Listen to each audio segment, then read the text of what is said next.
Oggi siamo qui con questo microfono, il T-Bone GM55, che sono certo ti ricorda qualcosa, ma di questo ne parliamo nel video.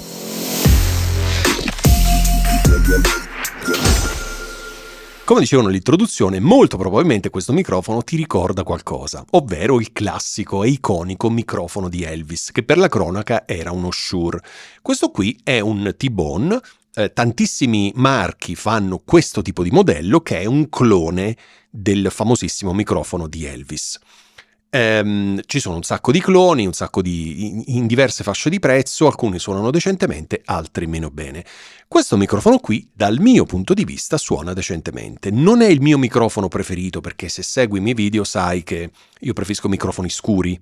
Questo qui invece è un microfono, essendo vintage, non solo nell'aspetto esteriore, ma anche nel suono, è un microfono che tende molto a enfatizzare le medio-alte, ok? Proprio per richiamare quel tipo di suono, quindi bassi quasi non ci sono in questo microfono. Ok, ma andiamo con ordine.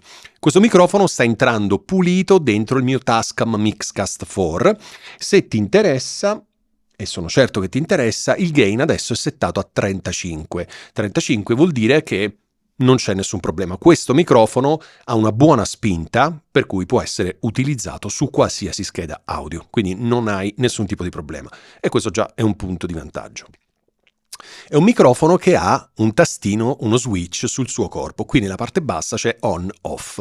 Anche questa potrebbe essere una cosa interessante se però, ti confesso una cosa, se però non inizi a registrare col tastino off, messo su off, e quindi dopo butti la registrazione, ok? Quindi è un vantaggio avere il tastino on-off, questo switch?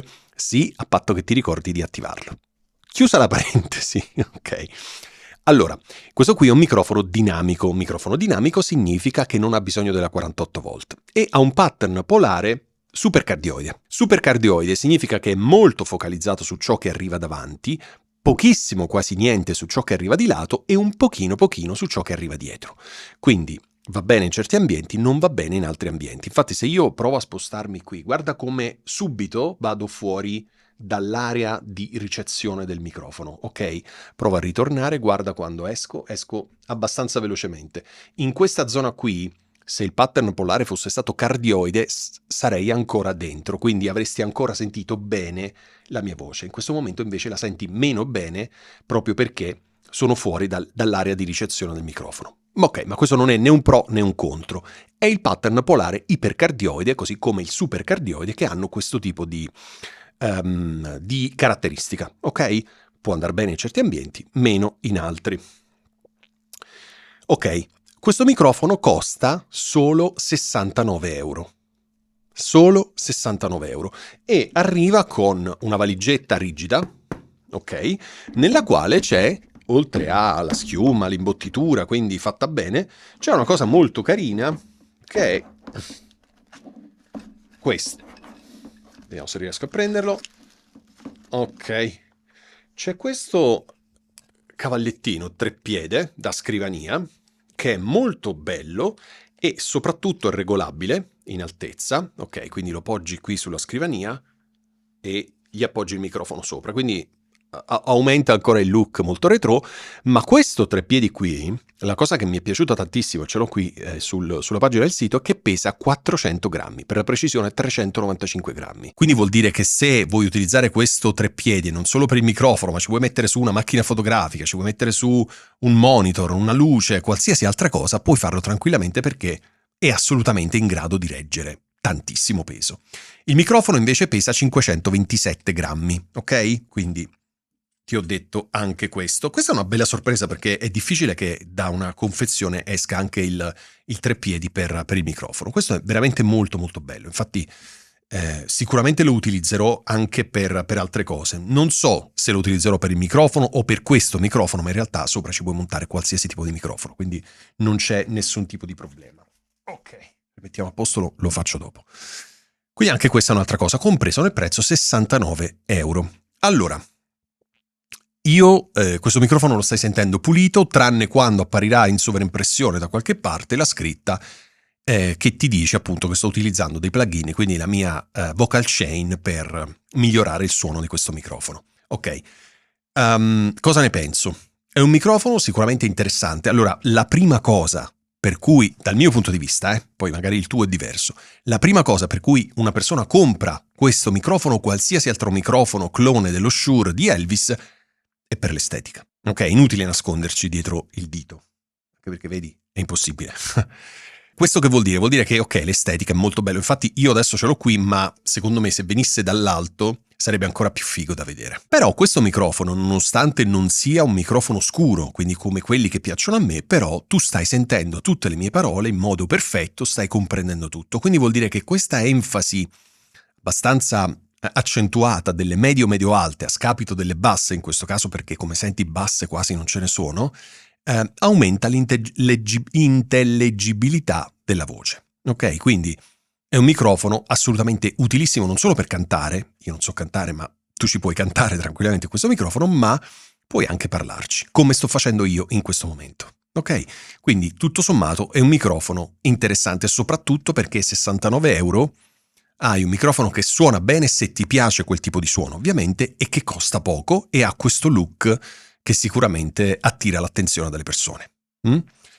Cos'altro dirti? È difficile su questo microfono aggiungere una spugna perché rovineresti tutta l'estetica, infatti non esce dalla confezione, ho visto sul sito, non c'è neanche.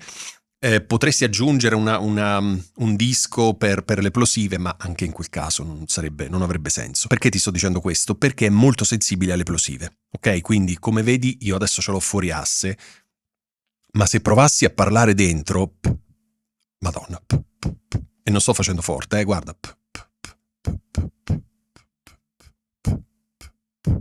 Ok? Le P e le B, ora quando parlo io cerco di mantenerle entro un certo range di dinamica, quindi riesco con l'allenamento a non esagerare, però quando ti ho enfatizzato la P adesso, come in questo caso ti ho fatto vedere adesso la P, non ti dà fastidio, senti come dà fastidio, ecco, quindi o hai una buona tecnica microfonica o impari, che è facilissimo, a mettere il microfono fuori asse, quindi lo metti quasi a 45 gradi su un lato e inclinato come ti pare, sarebbe il caso di inclinarlo verso la bocca. Questo è fondamentale perché questo tipo di microfono è super sensibile alle plosive, quindi devi fare veramente attenzione. Ok, questa è una raccomandazione che ti faccio perché è importante. Ok, se pensi di tenerlo davanti alla bocca così, o sai veramente quello che stai facendo, oppure meglio non farlo perché il risultato sarà pessimo. E quando c'hai P e B che sbattono forte dentro, vanno in clip, dopo non ci fai niente, quel file audio lo prendi e lo butti e lo devi rifare da zero. Ok? Quindi ricordati le mie parole, dici aspetta, Ale mi ha detto di fare attenzione alle plosive con questo microfono, di posizionarlo fuori asse e cercare di controllare bene l'aria che fuoriesce dalla mia bocca. Ok? Bene, credo di averti raccontato tutto. Questo microfono mi è stato inviato dai ragazzi di T-Bone, che ringrazio. Ovviamente sto dicendo la mia opinione su questo microfono, non influenzato da niente e da nessuno. Quindi sicuramente un microfono bellissimo, se ti piace ovviamente il vintage. Non è il mio microfono preferito in assoluto, proprio per la sua caratteristica, ma di tutti. Quindi anche se prendi quello di un'altra marca, sono tutti medio-alti. Hanno tutti un'enfatizzazione delle medio-alte perché ovviamente il microfono di Elvis suonava più o meno così. Ok, quindi se ti piace questo modello in generale, a prescindere dal brand, sappi che suona in questo modo. Ok? Questo microfono suona bene, non c'è rumore di fondo, è un microfono solido, bellissimo, è un microfono che tutto sommato si lascia come dire, utilizzare. Siamo arrivati alla conclusione di questo video, quindi se ti piace questo microfono fammelo sapere nei commenti qui sotto, se proprio questo tipo di microfono, proprio questo tipo o in generale tutti questi microfoni qui non ti piacciono, fammi sapere perché nei commenti, sono curioso. E io ti ringrazio e ci sentiamo prossima settimana. Love me tender, love me true, e poi non so come continua. Love me. Chi è che la usava? Lo so così. Love me true. E sono stonato. Oh, basta. Spegniamo.